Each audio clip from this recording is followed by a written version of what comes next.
తెల్లదొరల తొత్తైన కృష్ణమూర్తి హనుమంతయ్య పల్లెల్లో ప్రజల సమస్యలు తెలుసుకోవడానికి వెళ్ళినప్పుడు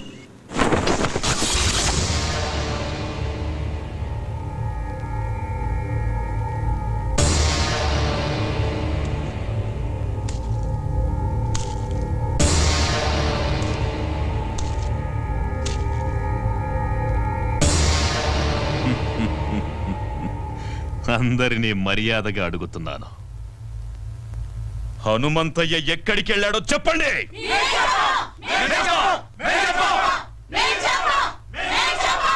చెప్పండి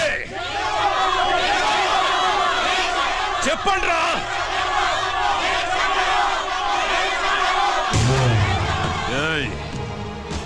మీరు ఆపదలో ఉన్నారని అరిస్తే నిప్పుల్లోకైనా నడిచొస్తాడు రా హనుమంతయ్య. హనుమంతయ్య అని పిలవండి, పిలవండి హనుమంతయ్య అని.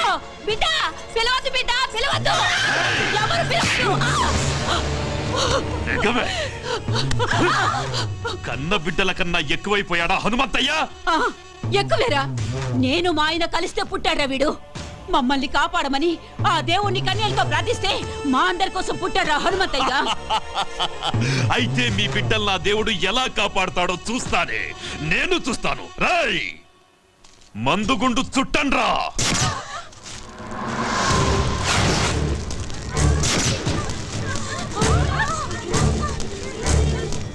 పిలవండి, పిలవండ్రా.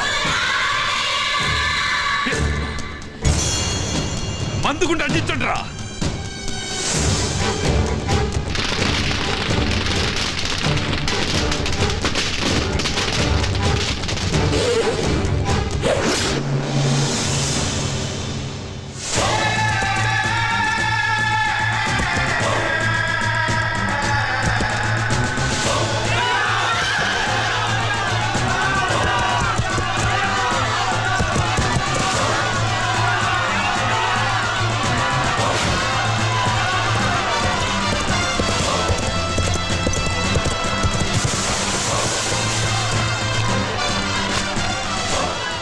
జనరల్, మీకు కావాల్సింది నేను, వాళ్ళను వదిలేయండి. మిస్టర్ హనుమంతయ్య, అదెలా కుదురుతోంది? నీ వల్ల బ్రిటిష్ గవర్నమెంట్ కి ఎంతలాసో నీకు తెలుసా? గవర్నమెంట్ రికార్డుల్లో మేరాంత తీవ్రవాదం. స్వాతంత్రం కోసం పోరాడే మేము తీవ్రవాదులమైతే దొంగతనంగా మా దేశం మీద పడ్డ మీరెవర్రా దొంగ నాయాల కొడుకులా? మా నేల తల్లి జోలికి వస్తే తలకి పాగా పెట్టి స్వాగతం పలకడానికి మేమేం మీలా చేతకాని తెల్లకోతలం కాదు. మర్యాదగా వీళ్ళందరినీ వదిలి నీకేం కావాలో అడుక్కో. ఓకే ఓకే, వాళ్ళని వదిలేస్తాం. బట్ వన్ కండిషన్, మేం పెట్టిన గేమ్ లో మీరు గెలవాలి. చెప్పు. అది పెట్టింది మీ శిష్యుడు కృష్ణమూర్తి. కృష్ణమూర్తి చెప్పు.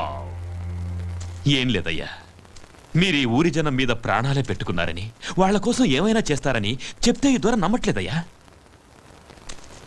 మీ శిష్యుడిగా అది నేను రుజువు చేద్దాం అనుకుంటున్నాను. ఆటేంటో చెప్పరా. పెద్ద ఆటేం కాదయ్యా. మన ఊరోళ్ళని రెండు పక్కల వరుసగా నిలబెడతాం, మధ్యలోంచి మీరు పరిగెత్తాలి.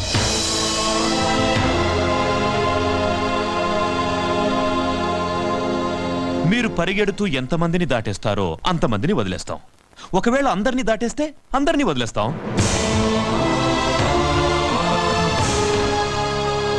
కానీ మీరు పరిగెత్తాల్సింది తల లేకుండా బొట్టి మొండెంతో.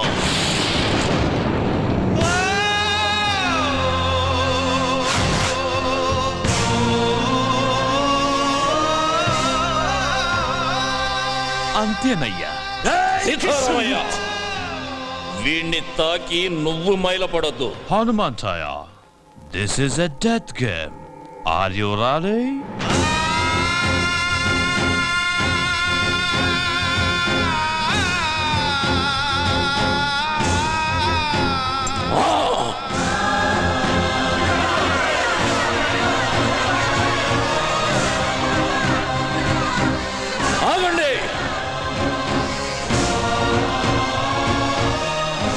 సూర్యుడు అస్తమించేది రేపటికి అందరికీ వెలుగునివ్వడానికని గుర్తుంచుకోండి. మిమ్మల్ని నా బిడ్డలంది ఈ రెక్కల కింద పెట్టి కాపాడుకోవటానికే కానీ ఇలాంటి రాబందులు గప్పచెప్పడానికి కాదు.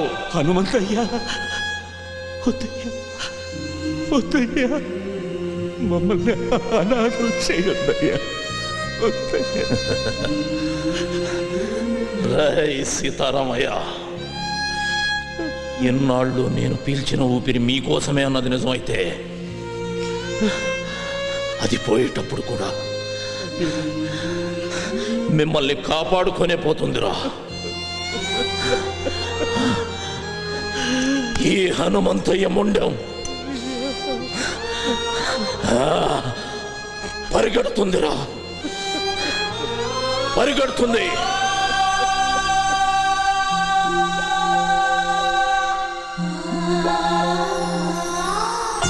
మహాలక్ష్మి, నిన్నడగకుండా నీ పసుపు కుంకాలు ఇస్తానని మాట ఇచ్చారు. బాధపడుతున్నావా? లేదండి, నాకన్నీ అడగకముందే ఇచ్చారు. మొదటిసారిగా ఒకటి అడగాలనుంది. మీ చావు చూసే ధైర్యం లేదు. మీరు పోయాక బ్రతకాలన్న కోరిక లేదు. మీకన్నా మహాలక్ష్మి, ఇక్కడ చస్తే పోరాటంలోనే చావాలి, లేదా పోరాడుతూనే ఉండాలి. అయ్యా, సావన్నది తప్పనిసరి అయితే అందరం కలిసే చచ్చిపోతాం అయ్యా. సీతారామయ్య, ఊరు కోసం ఒకడు చావాలి కానీ ఒక్కడి కోసం ఒక ఊరే చావకూడదురా. చూసారా జనరల్ గారు, మా హనుమంతయ్య ఈ జనం మీద ఎంత ప్రేమ పెంచుకున్నాడో.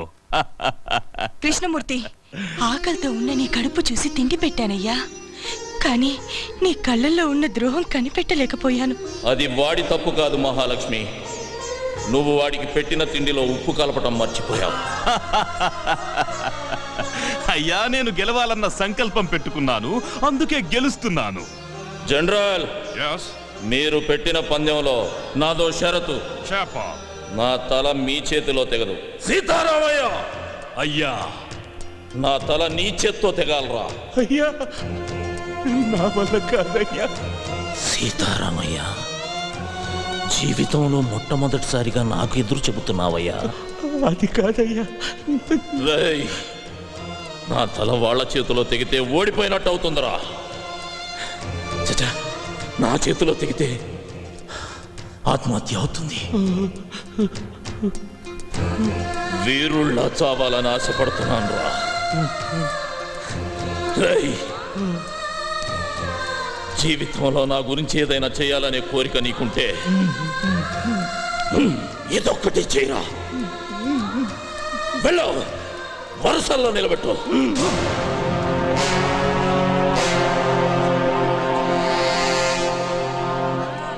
మహాలక్ష్మి, ఊరు తర్వాతే మీరు వెళ్ళి ఆ చివరిలో నిలబడండి.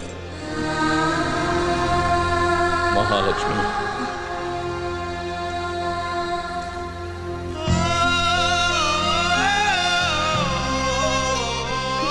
చివరిగా నిన్ను చూడాలనిపించింది.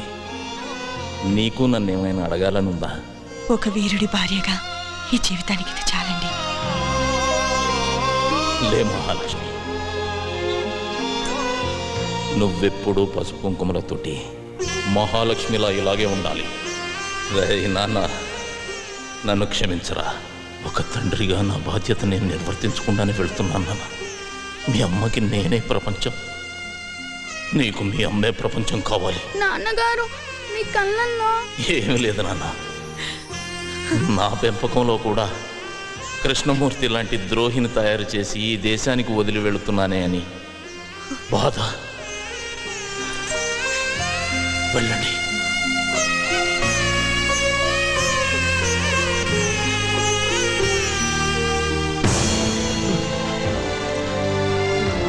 అయ్యా, నన్ను క్షమించయ్యా. రేయ్ సీతారామయ్య, ధైర్యంగా ఉండు. నీ కోసం ఒక ఊరే ఉందిరా. ఊరు కోసమే నువ్వు ఉండాలి, ఊరు కోసమే నువ్వు ఉండాలి.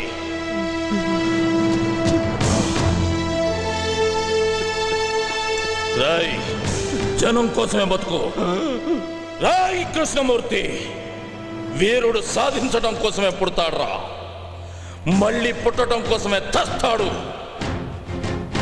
జనరల్, చెయ్యి చూసి జాతకం చెబుతారు. నేను నా తలను నా జాతికి అర్పిస్తూ మీ జాతకం రాస్తున్నా. తెల్లని పావురాళ్లా కనిపించే మీరు నల్లత్రాచులని నా చావుతో మరోసారి రుజువవుతుంది. ఈ ద్రోహి సాయంతో నన్ను చంపిన సీమలోకి నడిచొస్తున్నామని సంబరపడకండి. దిక్కు దిశ తెలియని నిద్రలో నడిచే రోగిష్టి నడకలా అది మిమ్మల్ని ఏదో ఒక అగాధంలోకి తోసే తీరుతుంది. మీరు మా ఆడవాళ్లపై చేసిన అరాచకాలు మీ ముందు తరాలకు వాయవరుసలు లేని శాపంగా మారుస్తుంది.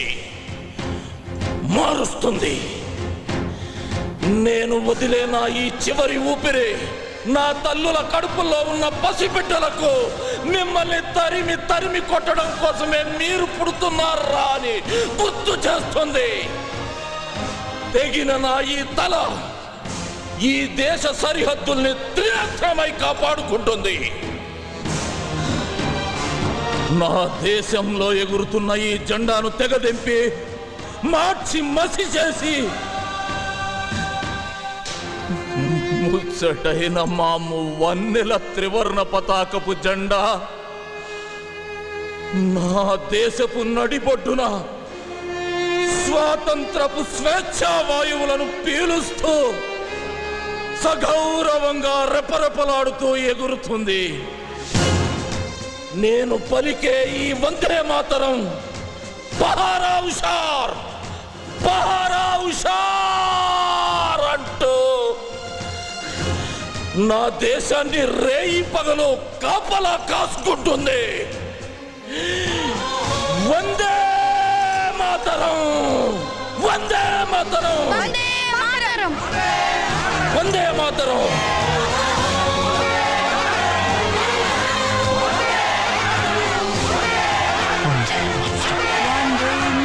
వందే మాతరం. సీతారామయ్య అయ్యా! ఆ